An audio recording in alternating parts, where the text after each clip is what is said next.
الحمد للہ رب العالمین والصلاة والسلام علی سید المرسلین وعلی آلہ وصحبہ اجمعین ومن تبعہم بإحسان الی یوم الدین. اعوذ باللہ من الشیطان الرجیم. بسم اللہ الرحمن الرحیم. ومن لم يحکم بما انزل اللہ فاولئک هم الکافرون. محترم حاضرین، سورۃ المائدہ کے ضمن میں شیخ ربیع کی مجالس رمضان کے حوالے سے ہماری گفتگو جاری تھی. گزشتہ گفتگو کے بعد یہاں ایک عنوان قائم کیا گیا ہے، اخلاق الیہود و سبب و تسلطہم علی المسلمین. ایک بڑا نازک، اہم اور ایسا مضمون جس پہ ہمیں سنجیدگی سے غور کرنا چاہیے. قرآن کی روشنی میں شیخ ربیع نے پیش کیا کہ یہود کے اخلاق اور مسلمانوں پر ان کے تسلط آج کے ماحول میں، دنیا کا آج جو نقشہ ہم دیکھ رہے ہیں، عمومی طور سے عالمی سطح پر فکری، نظری، سیاسی، اقتصادی الگ الگ سطحوں پر دیکھیں تو یہود کا غلبہ نظر آتا ہے پوری دنیا پر، اور بطور خاص مسلمان ان کا نشانہ ہے. تو عنوان قائم کیا کہ مسلمانوں پر ان کا تسلط. چنانچہ اس ضمن میں شیخ نے لمبی چوڑی گفتگو نہ کرتے ہوئے اختصار کے ساتھ اشارہ کیا، آیتوں پر اور ان کی تفسیر و معانی پر گفتگو نہیں کی. صرف یہ ذکر کیا کہ یہود کے اخلاق کے متعلق سورہ مائدہ کی اگلی آیتوں نے گفتگو کی اور اسے بیان کیا کہ کس طرح اپنے نبی، اپنے پیغمبر حضرت موسیٰ علیہ السلام کے ساتھ ان کا معاملہ تھا. موسیٰ علیہ السلام ایک لمبے عرصے تک فرعونیوں اور قبطیوں کو دعوت دیتے رہے. بنی اسرائیل پر ان کے مظالم جاری تھے. حضرت موسیٰ ان کو چھڑانا چاہتے تھے. اس پورے واقعے میں لمبے عرصے کے بعد حضرت موسیٰ کی مدین جانا، واپس آنا، پھر فرعون سے بھڑنا، دعوت دینا پیغمبر بننے کے بعد، پھر اس کے بعد فرعون کا حضرت موسیٰ علیہ السلام کا تعاقب کرنا جبکہ آپ بنی اسرائیل کو لے کر نکلے تھے. وہاں آپ دیکھ سکتے ہیں کہ ان واقعات میں بنی اسرائیل اپنی آنکھوں سے وہ معاملات دیکھ رہے ہیں جو ہم پڑھتے ہیں.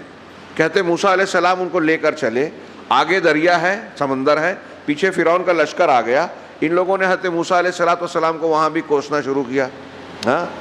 حضرت موسیٰ علیہ السلام سے کہا کہ ہم تو برباد ہو گئے، پھنس گئے. اس کے بعد حضرت موسیٰ نے کہا ایسا ہرگز نہیں ہوگا، ان معی ربی سیہدین. کہ ہم موسیٰ کی قوم نے کہا تھا نا کہ فلما ترا الجمعان قال اصحاب موسیٰ کیا انا لمدرکون.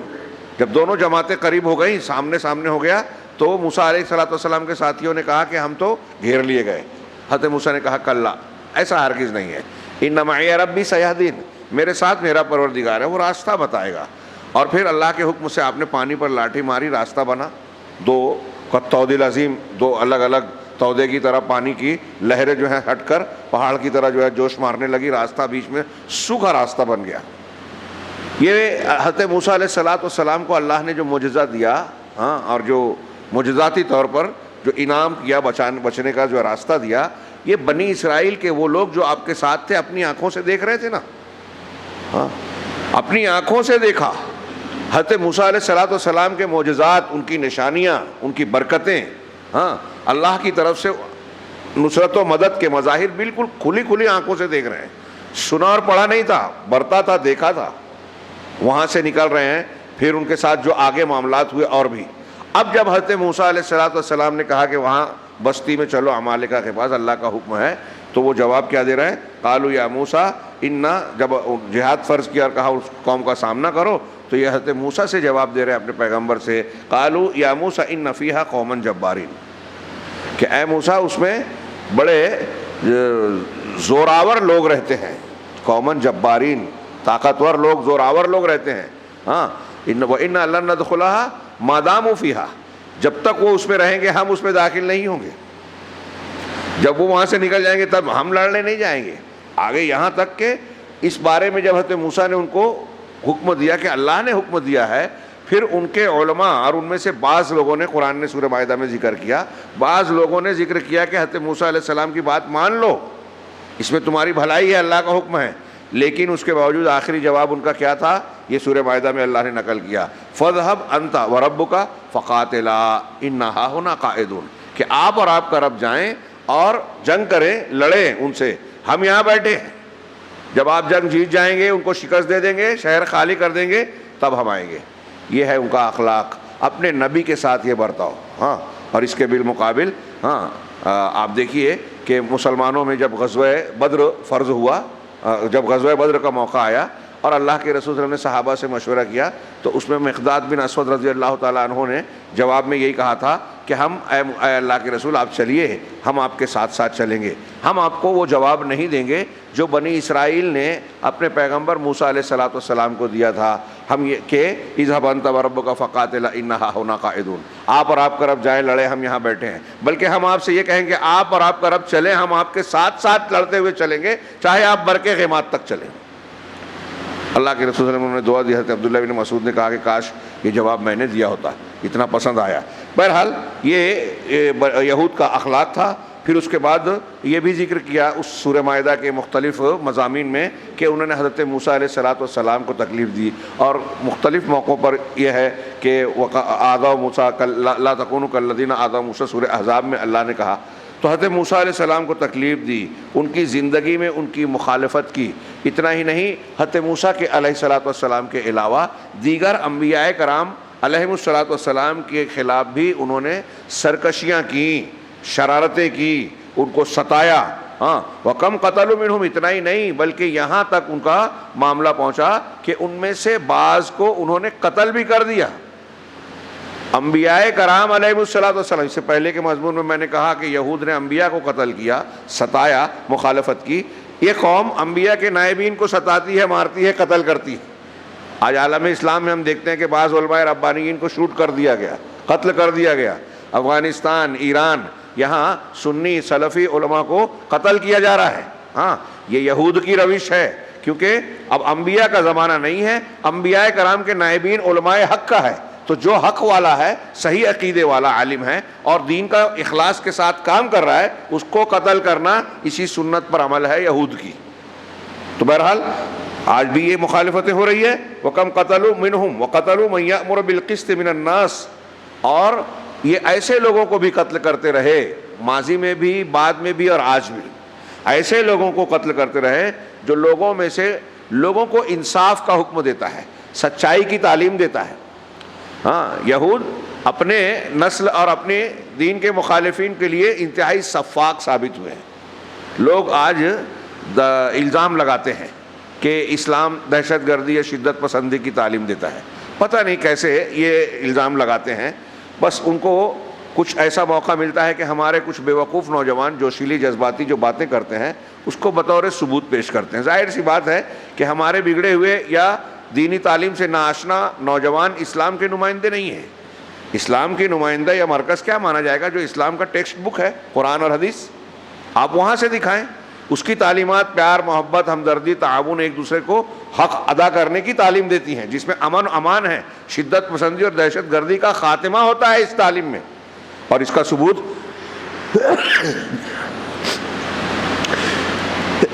جناب محمد رسول اللہ صلی اللہ علیہ وسلم کی سیرت طیبہ، پھر آپ کی حکومت، پھر آپ کے بعد صحابہ اور خلفائے راشدین کی حکومت، اس کا سب سے چیختا چلاتا اور واضح ثبوت ہے، چمکتا ہوا۔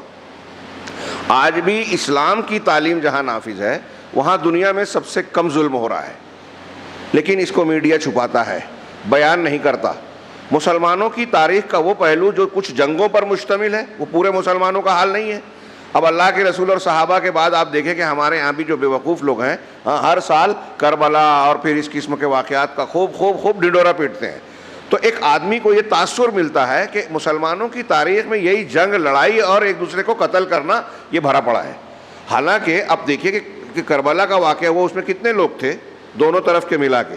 اس کے بعد عالم اسلام کی جو پوری حقیقت، پوری مسلمانوں کے جو دنیا کے عالم کے پھیلے ہوئے تھے ان کے حالات کیا تھے۔ لیکن اس واقعے کی بنیاد پر یہ تاثر ملا کہ پوری تاریخ اسی سے بھری ہے۔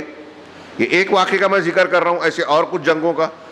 تو ایک جزوی واقعہ یا ایک علاقے میں یا سیاسی پہلو پر کچھ معاملہ ہو رہا ہے، وہ پورے عالم اسلام کی نمائندگی اس کو نہیں کہا جائے گا۔ بہرحال یہ میں یہ عرض کر رہا تھا کہ اسلام تو امن و امان کا، محبت کا پیغمبر ہے۔ نبی صلی اللہ علیہ وسلم فتح مکہ کے وقت اپنے جانی دشمنوں کو اپنا جو ہے معاف کر رہے ہیں، ایک کھلی معافی دے رہے ہیں، اور اپنے ذات کے لیے آپ نے کبھی انتقام نہیں دیا۔ بڑے بڑے دشمنوں کو، تکلیف دینے والوں کو آپ نے فراخ دلی سے معاف کیا، ہاں، جس کی مثال آپ کو تاریخ میں دوسری نہیں ملے گی۔ اس کے باوجود ایسے الزام لگاتے ہیں۔ اور میں عرض کر رہا تھا کہ یہود کو دیکھیں آپ، ہاں، ان کی تاریخ جو ہے قرآن و حدیث جو بیان کر رہی ہے۔ آج بھی جو ان کی کتابیں ہیں، توریت کی شرح تلمود جو کہی جاتی ہے، اگر آپ اسے پڑھیں گے تو حیرت ہوگی۔ ہندوستان میں برہمن کے منوسمرتی کے جو قوانین ہیں اور توریت کے جو تشریح کے طور پر تلمود کے جو قوانین ہیں، اگر آپ ان کا مطالعہ کریں گے تو حیرت میں پڑ جائیں گے کہ یہاں یہودیوں کو غیر یہودیوں کے ساتھ ہر قسم کی بدسلوکی کی اجازت ہے۔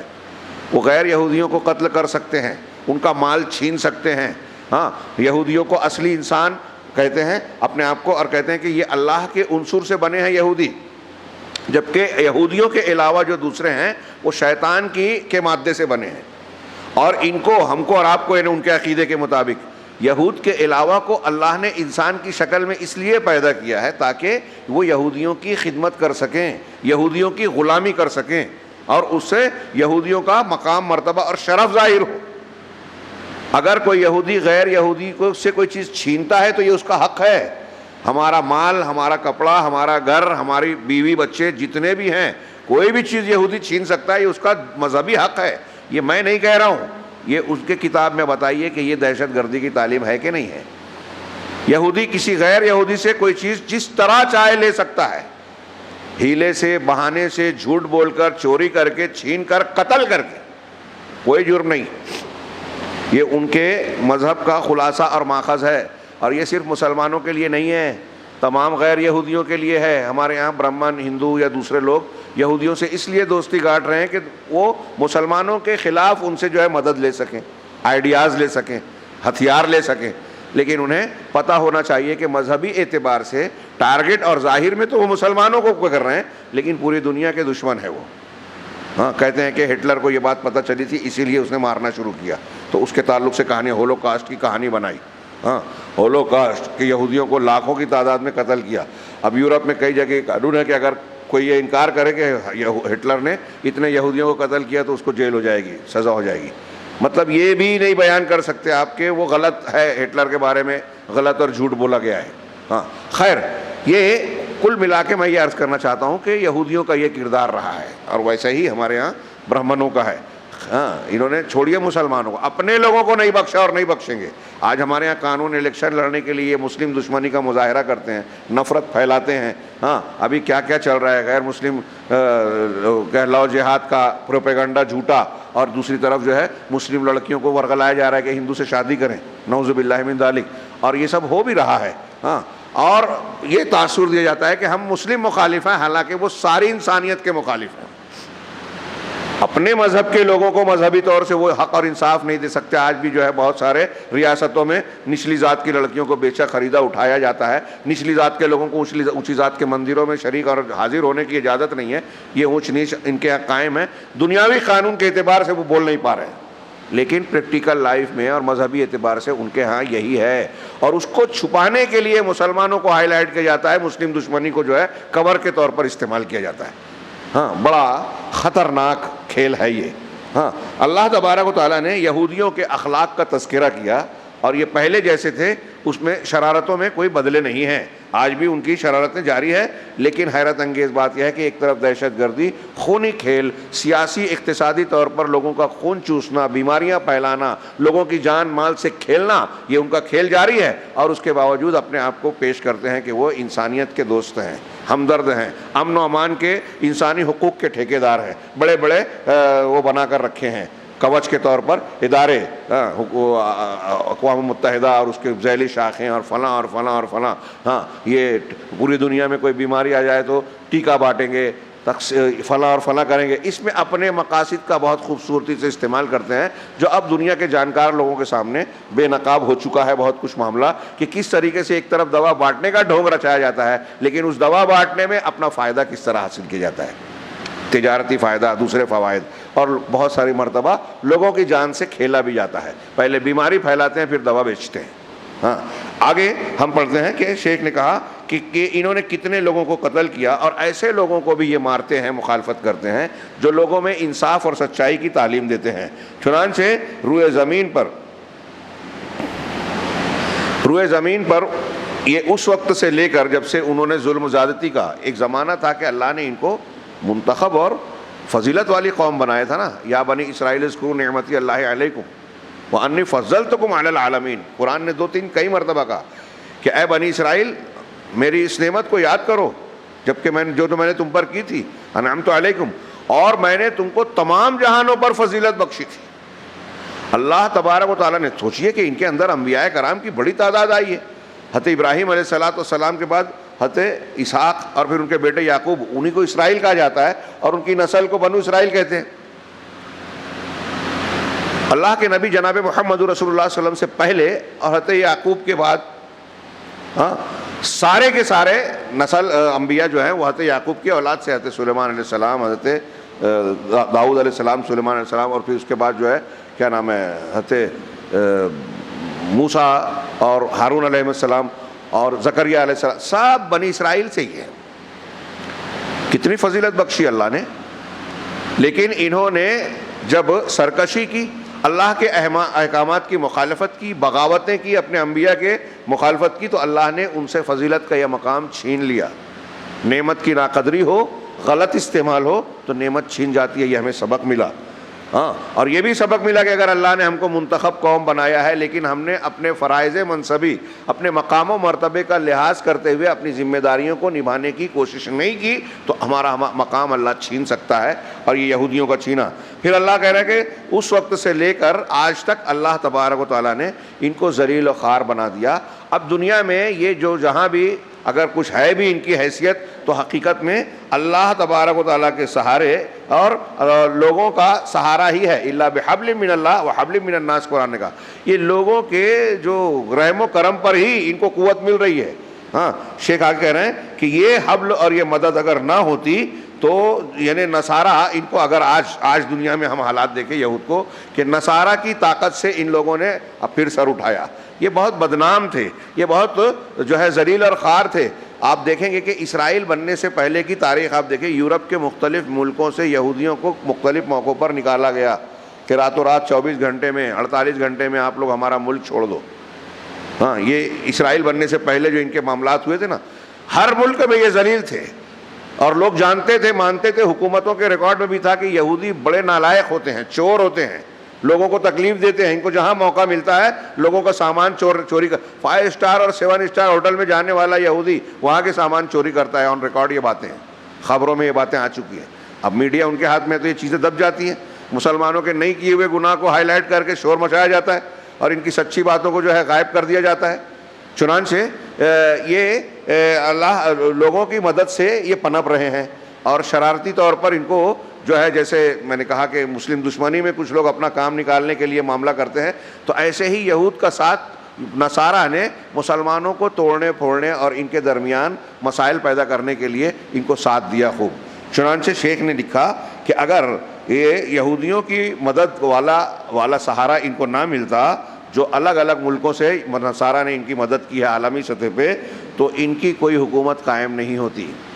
اسرائیلی حکومت عربوں کے بیچ یا پڑوس میں جو بنائی گئی ہے وہ ہم سب جانتے ہیں، کھلی چیز ہے، 1947-48 کا کے حالات اور واقعات کہ کس طرح سے لارنس اور عربیہ اور یہ سب جو ہے اس میں کچھ قصے کچھ افسانے بھی ہیں، لیکن کچھ لوگوں کو اپنے درمیان سے بھی استعمال کیا گیا، عربوں کو توڑا گیا، ان کی ریاستوں میں بانٹا گیا، اور پھر اس کے بعد جو ہے ان کے آپسی اختلافات کا بھی سہارا لیا گیا۔ مسلمانوں کی جو ترکی کی خلافت تھی، ٹوٹی پھوٹی بدعتی ہی صحیح، اس کو انہوں نے کس طرح سے ختم کیا، اور اسرائیل کا ناپاک وجود جو ہے عربوں کے بیچ میں جو ہے قائم کیا، یہ ان کے ذریعے سے قائم کیا گیا ہے۔ اور یہ بھی مقصد تھا کہ یہ جو یورپ اور امریکہ اور ادھر ادھر ملکوں میں جو یہ شرارتیں پھیلاتے ہیں، فتنے اور سازشیں کرتے ہیں، ان کو اٹھا کے کوئی ایک مقام دے دیا جائے اور اپنی مصیبت مسلمانوں کے سر منڈ دی جائے، یہ بھی ایک پہلو ہے اس میں۔ بہرحال وہ آج بھی اگر غور سے دیکھیں تو بظاہر جیسے ہندوستان میں ہے نا کہ ایک طبقہ جو ہے مسلمانوں کو دشمن بنا کے دوسروں کو بھی بیوقوف بنا رہا ہے، دکھائی دیتا ہے کہ صرف ان کے دشمن ہیں, نقصان سب کو پہنچا رہا ہے, لیکن لوگ اندھے ہیں. ایسے ہی یہودی عالم میں, پوری دنیا میں بظاہر مسلم دشمنی کا مظاہرہ کرتا ہے, لیکن پوری دنیا کو نقصان پہنچا رہا ہے. اور دنیا کو یہ کبھی کبھی کسی کسی کو سمجھ میں آتا ہے, لیکن وہ اندھے بہرے بنے ہوئے ہیں. چنانچہ شیخ نے کہا کہ ان کی دولت, ان کی حکومت قائم نہ ہوتی اگر نصارہ کی مدد ان کو حاصل نہ ہوتی. ہاں, کہہ رہے ہیں وَلَمَّا اسْتَطَاعُوا أَن يَسَوِّدُوا هَذَا الزَّمَنَ الَّذِي صَمَدُوا فِيهِ, اور ان کی یہ طاقت نہ ہوتی کہ وہ آج کے زمانے میں, جبکہ وہ لوگ عربوں کے سامنے ڈٹ گئے ہیں, ان کا سامنے کھڑے ہو گئے ہیں, تو قیادت کے اور سرداری کے لائق رہتے ہی نہیں, طاقت و قوت ان کے پاس رہتی نہیں. جنہوں نے اپنے دین سے انحراف کیا, تو اللہ تبارک و تعالیٰ نے ان پر جو ہے دین ذلت و خواری کو مسلط کر دیا, اور اللہ تعالیٰ نے انہیں مخلوق میں سب سے زیادہ ذلیل بنا دیا. چنانچہ قرآن کا یہ اعلان کہہ رہا ہے وَضُرِبَتْ عَلَيْهِمُ الذِّلَّةُ وَالْمَسْكَنَةُ إِلَىٰ يَوْمِ الْقِيَامَةِ, قیامت تک ان پر ذلت و مسکنت جو ہے طاری کر دی, مسلط کر دی گئی ہے. یہ کوئی سمجھے نہ سمجھے, یہود چاہے اپنے آپ کو یہ آج دعویٰ کر رہے ہیں کہ پوری دنیا ہماری مٹھی میں ہے, وہ اس اعتبار سے کہتے ہیں کہ سیاسی نظام یہودیوں کے بنائے ہوئے چل رہے ہیں سب طرف, سوشلزم, کمیونزم, ہاں یہ سب کس نے بنایا؟ یہودیوں نے. فرائڈ یہودی تھا, مارکس یہودی تھا, یعقوب ہولینوک جو سیکولرزم کا بانی ہے یہودی تھا. یہ مذاہب کے بانیان جو ہیں جدید دور کے, اس میں اکثر آپ کو یہودی ملیں گے. میڈیا پر یہودیوں کا غلبہ ملے گا, وہ جو چاہتے ہیں وہ چھپتا ہے, خبر رساں ایجنسیاں اکثر ان کی ہے. ملٹی نیشنل کمپنیاں دنیا کے اوپر جو معیشت کو جو قبضے میں لے رہی ہیں, مارکیٹ کو قبضے میں لے رہی ہیں, وہ یہودیوں کے زیر تسلط ہے. اقوام متحدہ انہی کے بنائے ہوئی چیز ہے. اقتصادیات میں بینکنگ نظام, سودی سسٹم والا جو بینک کا سسٹم چل رہا ہے, یہ 300 سال پہلے یہودیوں نے ایجاد کیا تھا. شروع میں نصارہ یعنی عیسائی بھی اس کی مخالفت کرتے تھے, بعد میں دھیرے دھیرے وہ بھی انہی کے ساتھ ہو گئے اور یہودیوں کے بینکنگ سسٹم کو اختیار کر لیا. اور اب دھیرے دھیرے مسلمان, ہم اور آپ بھی جو ہیں, کہیں نہ کہیں اگر سودی لین دین سے بچنا بھی چاہتے ہیں تو بینک سے بچ نہیں سکتے. بینک میں کھاتا کھولنا, اپنا ٹرانسفر کرنا, منی ٹرانسفر بھیجنا, منگانا, تجارتی لین دین کرنا اس کے بغیر ممکن ہی نہیں رہا, ایسا ماحول بن گیا. ہاں, اس طریقے سے آپ دیکھیں گے کہ مختلف زندگی کے شعبوں میں, کھانا پینا, رہن سہن, کپڑے, ہمارے نوجوان جو ٹی شرٹ پہنتے ہیں اس پہ سلوگن لکھے رہتے ہیں, ان کو پتہ بھی نہیں کہ جو پہنے ان کو کیا لکھا ہوا ہے, وہ یہودیوں کے سلوگن لکھے ہوئے ہیں. ہاں, ایسے ہی ہمارے یہاں فلم اسٹارز کو اور دوسرے لوگوں کو یوز کیا جاتا ہے. ہاں, ایلومیناتی ایک تنظیم ہے یہودیوں کی. ہاں, آج نوجوانوں کو گلیمر کی طرف, آپ دیندار آپ غریب گھرانے کے مسلمان ہیں, آپ کو اٹھائیں گے, لے جائیں گے, گانے کی صلاحیت ہے, بجانے کی, آپ موسیقی میں جائیں, پھر اس کو کلپ بنا کے بھیجیں گے کہ دیکھو ہم نے ان کو بنگلہ دلا دیا, یہ جھوپڑے میں رہتے تھے, بنگلے میں آ گئے, کار میں آ گئے. اور کیوں آ گئے؟ اس لیے کہ گانے بجانے میں آ گئے. ہاں, فلم ایکٹریس اور ایکٹرز کے ساتھ میں ان کی پارٹی ہو رہی ہے, تو ہمارا نوجوان اس کی طرف ریچھتا ہے, دین سے دور ہوتا ہے. یہ جو ہماری بچیاں آج مرتد ہو رہی ہیں, ہمارے نوجوان دین سے دور ہو رہے ہیں, اس میں کوئی ایک سبب نہیں ہے, ایسے بہت سارے اسباب ہیں. اور اس پہ دوسری طرف ہمارے یہاں دین کی تدریس اور درس و تدریس کا ذوق نہیں رہا. یہ قرآن کا درس, یہ دین سیکھنے کا, ابھی دیکھیے کہ ہمارے یہاں کتنے لوگ ہیں, میں کوئی مذمت نہیں کر رہا ہوں, لیکن دوسرے مقامات پر بھی دیکھیے کہ ہمارے یہاں دین کو, قرآن کو, حدیث کو سیکھنے کا کتنا شوق ہے. یہ ہم کتابوں میں پڑھتے ہیں, ایک حدیث کو سیکھنے کے لیے, 2 حدیث کو سیکھنے کے لیے 1 مہینے کا سفر, 2 مہینے کا سفر صحابہ تابعین کرتے تھے. زندگیاں لگا دی علم سیکھنے میں, قربان کر دیا دوسری دنیا کی چیزوں کو, گھر بار کو چھوڑ کے سال ہاتھ سال سفر کرتے رہے. ہمارے ہاں گھر بیٹھ کر بھی لوگ آج قرآن حدیث سیکھنے کے لیے ٹائم نہیں پاتے. جس مسجد میں نماز پڑھتے ہیں وہاں درس قرآن, درس حدیث اگر ہو رہا ہے تو ان کے لیے بہت بھاری ہے, اس میں آدھا گھنٹہ 1 گھنٹہ رک جانا. ہاں, شوق کی باتیں, گیم کی باتیں, کرکٹ سے شوق ہے تو دن بھر ٹی وی کے سامنے یا موبائل ہاتھ میں لے کے بیٹھے رہیں گے, ان کو کوئی گگیرا نہیں گزرتا, کیونکہ اس میں مزہ آ رہا ہے, اس میں لذت نہیں رہی. یہ مزاج بگڑ گیا ہے. ہاں, کہ ہمیں دودھ اچھا نہ لگے, شراب میں مزہ آئے. ہاں, قرآن سننا پسند نہ آئے, موسیقی سننے میں لطف آئے, رحمان کے قرآن میں لذت نہ ملے, شیطان کا قرآن پڑھ سننے میں مزہ آئے. یہ ایک مزاج بن گیا ہے, اور یہی دین سے انحراف کے علامتیں اور شکلیں ہیں جو یہود نے اختیار کی تھی. چنانچہ ان پر ذلت و مسکنت مسلط کر دی گئی. لیکن جب ان پر ذلت و مسکنت مسلط ہوئی تو اب یہ قاعدہ ہے کہ جو قوم اپنے دین سے منحرف ہوگی وہ اللہ تعالیٰ اس سے انعام چھینتا ہے, عزت کے مقام سے ذلت کے مقام میں ڈال دیتا ہے. آج یہی حال مسلمانوں کی اکثریت کا ہے. مسلمان جب تک دین پر قائم رہے اللہ نے غلبہ دیا، تسلط دیا. اس طریقے سے مسلمان دنیا پر چھاتے اور غالب ہوتے چلے گئے کہ آج بھی دنیا کے لوگ تاریخ پڑھتے ہیں تو حیرت زدہ ہوتے ہیں کہ کوئی مثال نہیں ہے. نبی صلی اللہ علیہ وسلم کے زمانے میں آپ دیکھیے مدینہ سے ہجرت کے بعد سے مسلمانوں کی جو ترقی شروع ہوئی.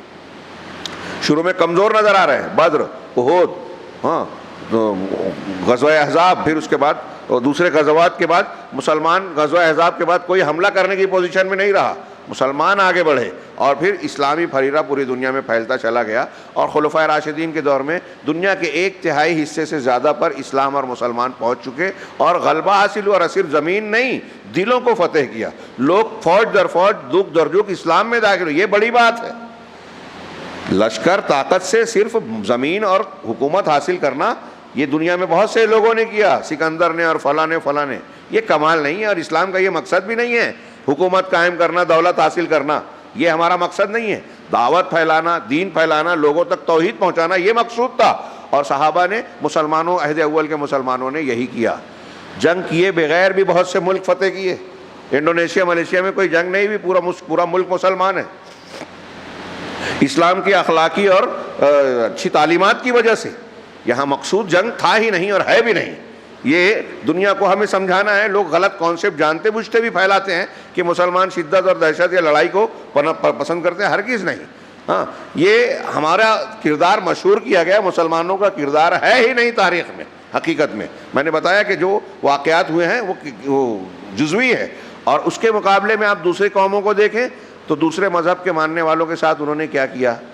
یہود کی تاریخ، اللہ اکبر. دنیا میں ٹارچر جو کرنا ہے نا، ناخن اکھاڑنا، اکیلے میں بھوکا رکھ کے جو ہے شیر کو ڈال دینا، کسی مخالف کو جو ہے سزا دینا ہے تو 3 دن 4 دن شیر کو کچھ نہیں دیا گیا اور پھر اس کو ایک پنجرے میں ڈال دیا. ایک آدمی کو پھاڑ کے کھائے، کس طریقے سے کھائے گا وہ. پھر اس کے علاوہ سانپوں کو ڈالنا اور اس بالوں کو نوچنا، بدن کے اعضاء کو کاٹ کے الگ کرنا. یہ ٹارچر کرنے کے جو طریقے ہیں نا، یہ یہودیوں نے اختیار کیے ہیں. اور ماضی میں ان لوگوں نے غیر جو مذہبی جنگوں میں دوسرے مذہب کے ماننے والوں کے ساتھ ایسا سلوک کیا. عیسائیوں کی تاریخ میں بھی ہے. ابھی جو ابو غریب کی جیل اور جو کیا نام ہے عراق پر حملے کے بعد جو امریکہ نے جو ہے جو 2-3 جیلیں بنائی تھی، اس میں جو سلوک کیا لوگوں کے ساتھ وہ دنیا کے سامنے آیا تو حیرت زدہ رہ گئے کہ جو بہت مہذب بنتے ہیں انہوں نے دہشت اور وحشت کی انتہا کر دی. جانوروں جیسا سلوک انسانوں کے ساتھ کیا، مسلمانوں کے ساتھ. اور یہ ہر قوم کرتی ہے. ہمارے ہندوستان میں جیلوں میں اور ٹارچر روم میں کیا کچھ نہیں ہوتا. جو لوگ بم دھماکے کے الزامات میں گئے اور بری ہو کر باہر نکلے، ان کے بیانات پڑھیے، ان کی کتابیں یا ان کے بیانات جو آئے ہیں، حیرت ہوتی ہے کہ کوئی انسان کے ساتھ ایسا کر سکتا ہے. لیکن لوگ کرتے ہیں، مسلمان نہیں کرتا. لوگ انسانوں کو زندہ جلا دیتے ہیں. ہمارے ملک میں بھی اللہ نے مسلمانوں کو منع کیا. انسان تو کیا کسی جانور کو بھی آپ جلا نہیں سکتے، منع ہے. جلانا منع ہے. یہ دہشت گردی کی تعلیم دوسری جگہوں پر ہے، اسلام میں نہیں ہے. لیکن مشہور اس کے بالکل الٹ کیا گیا ہے. چنانچہ شیخ نے کہا کہ جب مسلمان اپنے دین سے اور اپنی عقیدے سے منحرف ہو گئے اور اللہ کے احکامات اور تشریع سے دور ہو گئے، ہٹ گئے اور اپنی عبادتوں سے منحرف ہو گئے، دنیا داری میں لگ گئے مسلمان. آج یہودیوں کا حال اور ان کا معاملہ ابھی ہم نے پڑھا سورہ مائدہ میں، اللہ نے ذکر کیا. لیکن جب مسلمانوں نے ایسا کیا تو اللہ نے ان پر بھی ذلت کو مسلط کر دیا. یہ اس وقت تک ہمارے اوپر چھائے ہوئی یہ ذلت ہٹے گی نہیں جب تک کہ ہم اپنے دین کی طرف نہ پلٹے ہیں. شیخ نے یہ بات کہتے ہوئے یہ حدیث پیش کی، صحیح حدیث مسند احمد کی، اللہ کے رسول ابو داؤد کی ہے. اللہ کے رسول صلی اللہ علیہ وسلم نے فرمایا کہ اذا تبایعتم بالعینہ، جب تم عینہ کا لین دین کرو گے، عینہ کی بیع کرو گے، وَأَخَذْتُمْ أَذْنَابَ الْبَقَرِ، اور گایوں کی دموں کو پکڑ لو گے، جانوروں کے پیچھے، سواریوں کے پیچھے، مال اسباب کے پیچھے لگے رہو گے. وَرَضِيتُمْ بِالزَّرْعِ، اور کھیتی باڑی پر خوش اور مطمئن رہو گے، یہ میری کھیتی ہے، یہ میری کمائی ہے. وَتَرَكْتُمُ الْجِهَادَ، اور جہاد کو تم ترک کر دو گے. اللہ کے راستے میں کوشش کرنا، صرف ہتھیار والا جہاد نہیں ہے، زبان سے، قلم سے، مال سے بھی ہوتا ہے. سلط، جب ایسا تم کرو گے تو اللہ سلط اللہ علیکم ذلًا، اللہ تم پر ذلت کو مسلط کر دے گا. لا ينزعہ، اسے نہیں ہٹائے گا. حتی ترجعوا الی دینکم، یہاں تک کہ تم اپنے دین کی طرف پلٹ آؤ. یہاں پہلا جملہ ہے کہ جب تم بیع اینا کرو گے. بیع اینا کسے کہتے ہیں؟ اینا کی بیع، اس کی کئی شکلیں ہو سکتی ہے. اس کی ایک شکل سمجھانے کے لیے اہل علم کی دی ہوئی مثالوں میں سے میں ایک مثال دوں کہ مثال کے طور پہ فرض کیجئے کہ مجھے 1,00,000 روپے کی ضرورت ہے. ہاں مجھے ضرورت ہے کہ گھر میں آپریشن ہے یا فلاں ضرورت ہے. اب میں آپ کے پاس آیا اور آپ سے کہا کہ مجھے 1,00,000 قرض دے دو. تو اب آپ سودی نظام کے ماحول میں ہیں, سوچتے ہیں کہ میں 1,00,000 دوں گا تو 1,00,000 واپس ملے گا, وہ بھی 6 مہینے بعد دے گا کہ نہیں دے گا. اتنے دن میں اگر میں اپنا 1,00,000 استعمال کروں گا تو مجھ کو کتنا بڑھ جائے گا. ہاں بینک میں رکھوں گا تو کچھ % سود بڑھ جائے گا. تو وہ کہتا ہے کہ ایسے تو نہیں دے سکتا. تو کہے میرا کیا فائدہ, اگر میں آپ کو 1,00,000 روپیہ ادھار دے دوں تو میرا کیا فائدہ. تو میں کہتا ٹھیک ہے کیا فائدہ کرنا ہے. تو کہا دیکھو میں پیسہ دے کے اگر پیسہ بڑھاتا ہوں, 1,00,000 دے کے آپ سے بولوں گا کہ 1,10,000 مجھے دے دو تو یہ سود ہو جائے گا. تو اب یہ حرام ہے, تو ہم کو حلال کرنا ہے. تو کیسے کیا کریں گے. تو کہا ٹھیک ہے چلو دکان پہ فلاں دکاندار کے یہاں چلیں, اس کی ایک گاڑی یا ایک سامان بولیں گے 1,00,000 کا, وہ میں خرید کے آپ کو بیچ دوں گا. تو اب آپ اور ہم ایک دکان پہ جاتے ہیں, کسی گاڑی کی دکان پہ, سیکنڈ گاڑی ہے, یا یہ گاڑی 1,00,000 والی بتاؤ. انہوں نے بتایا, کہا میں یہ آپ سے 1,00,000 کی خریدا, یہ روکڑا پیمنٹ کیش پیمنٹ لیجئے. اور یہ 1,00,000 روپیہ وہ کہہ رہا ہے کہ میں نے یہ گاڑی 1,00,000 نہیں, یہ گاڑی آپ کو 1,10,000 میں بیچ رہا ہوں. سمجھا. مجھے 1,00,000 روپے قرض کی ضرورت ہے. وہ آدمی جس سے میں مانگنے گیا وہ 1,00,000 کی گاڑی لے رہا ہے اور مجھے پیسہ دینے کے بجائے کیا کر رہا ہے, وہ گاڑی کہہ رہا ہے کہ میں آپ کو 1,10,000 کی دے رہا ہوں, مطلب مجھے 1,10,000 اسے دینا رہے گا. 1,00,000 کی لے کے مجھے 1,10,000 میں دے رہا ہے. ٹھیک ہے. اب مجھے تو پیسے کی ضرورت ہے نا, گاڑی نہیں چاہیے. تو میں کیا کرتا ہوں, اس گاڑی کے بیچنے والے سے کہتا ہوں کہ تو جو ہے 1,00,000 کی تو نے دیا, یہ 1,00,000 کی تو واپس لے لے. مجھے ایک کیش پیمنٹ, گاڑی واپس رکھ اور کیش پیمنٹ مجھے دے دے. کبھی کبھی وہ بھی بولتا ہے کہ تم لوگ کھیل کھیل رہے ہو, میرا کیا فائدہ. کہا 2,000 تو بھی کاٹ لے, 5,000 تو بھی کاٹ لے, میرے کو 95 ہی دے دے, اس کا بھی فائدہ. تو نتیجہ کیا نکل رہا ہے کہ میں ایک رقم لے رہا ہوں اور مجھ کو اس رقم سے زیادہ دینا ہے, اور دینے والا اصل میں پیسے پر پیسہ بڑھانا چاہتا ہے. وہ گاڑی نہ اس کو خریدنا ہے نہ مانگنے والے کو خریدنا ہے, ضرورت نہیں ہے, لیکن بیچ میں اس لیے ڈالا کہ حرام حلال ہو جائے. ہیلا بہانہ, یہ بیع اینہ کی ایک شکل ہے. آج یہ شکل ہمارے یہاں فائنانس کمپنیاں, کنسلٹنٹ والے اور بہت سارے لوگ اپنائے ہوئے ہیں. حج میں لوگ اس طرح پیسہ یوز کر دیتے ہیں. میں سمجھ سکتا ہوں کہ وہ لوگ کو ایسا لگتا ہوگا کہ یہ جائز نہیں, ناجائز نہیں ہے, صحیح سمجھتے ہیں. ایک صاحب نے مجھ سے کئی سال پہلے ایک سوال کیا کہ ایک حاجی صاحب ہیں, ان کو حج پہ جانا تھا فیملی کے ساتھ, تو ان کی زمین پراپرٹی بہت کچھ ہے لیکن کیش پیمنٹ میں کمی پڑ رہی تھی.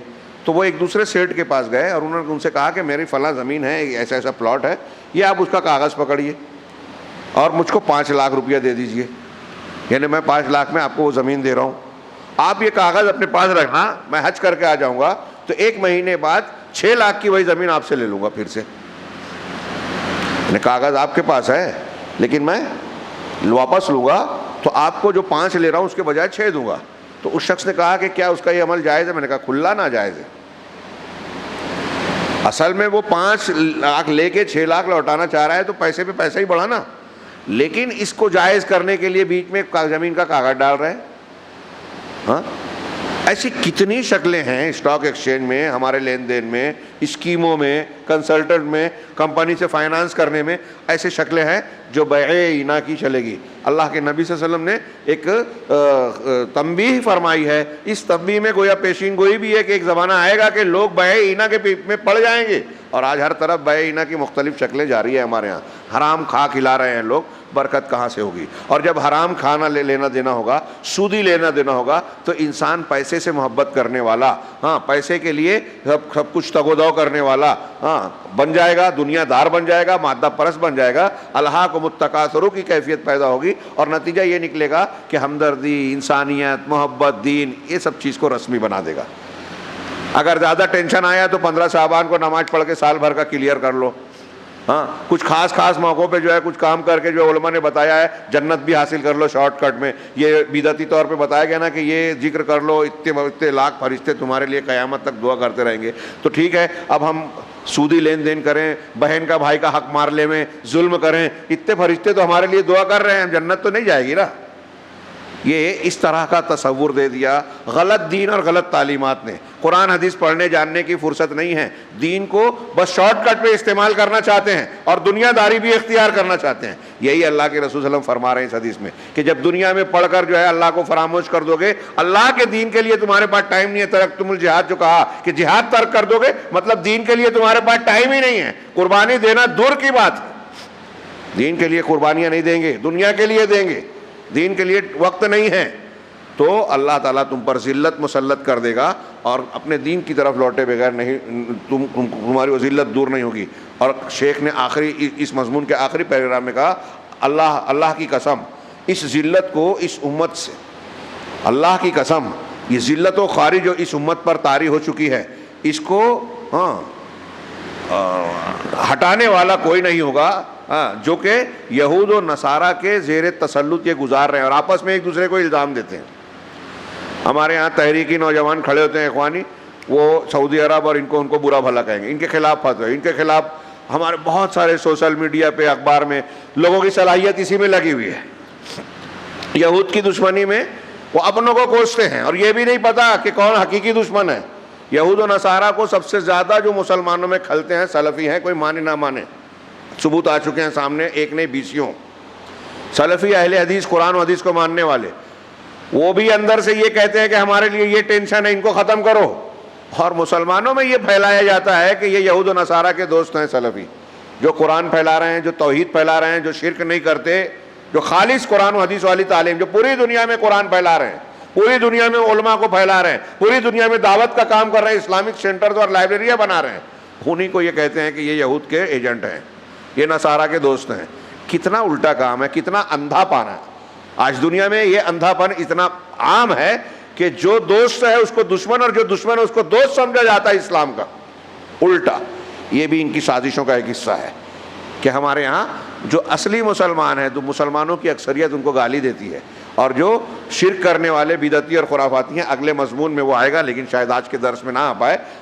شیخ نے آگے کہا کہ یہود و نصارہ کے پنجہ زیر شکنجہ جو امت ذلت و خواری میں لپٹی ہوئی ہے, الگ الگ اپنی قسموں کے باوجود دنیا کے عالم اسلام کے پورے دنیا کے مختلف ملکوں میں ہر جگہ, یہاں تک کہ اپنے گھروں میں بھی دنیا کے دوسرے ملک جہاں مسلمان کم ہیں, یہودیوں کی حکومت ہے تو اسرائیل میں ہے, نصارہ کی حکومت ہے یا دوسرے مذہب کے ماننے والوں کی حکومت ہے, ہندوؤں کی حکومت ہے, وہاں تو چھوڑیے, جہاں مسلمانوں کی اکثریت ہے, جہاں مسلمان حکمراں ہیں, ان کا معاملہ بھی جو ہے وہ یہود کے سامنے جکڑا ہوا ہے اور وہ ذلت و خواری سے جی رہے ہیں. اللہ کی پناہ. یہ اس سے بچنے کا صرف بچانے والا یہی راستہ ہے کہ دین کے سیدھے راستے کی طرف, سیدھے اور سچے دین کی طرف رجوع کیا جائے.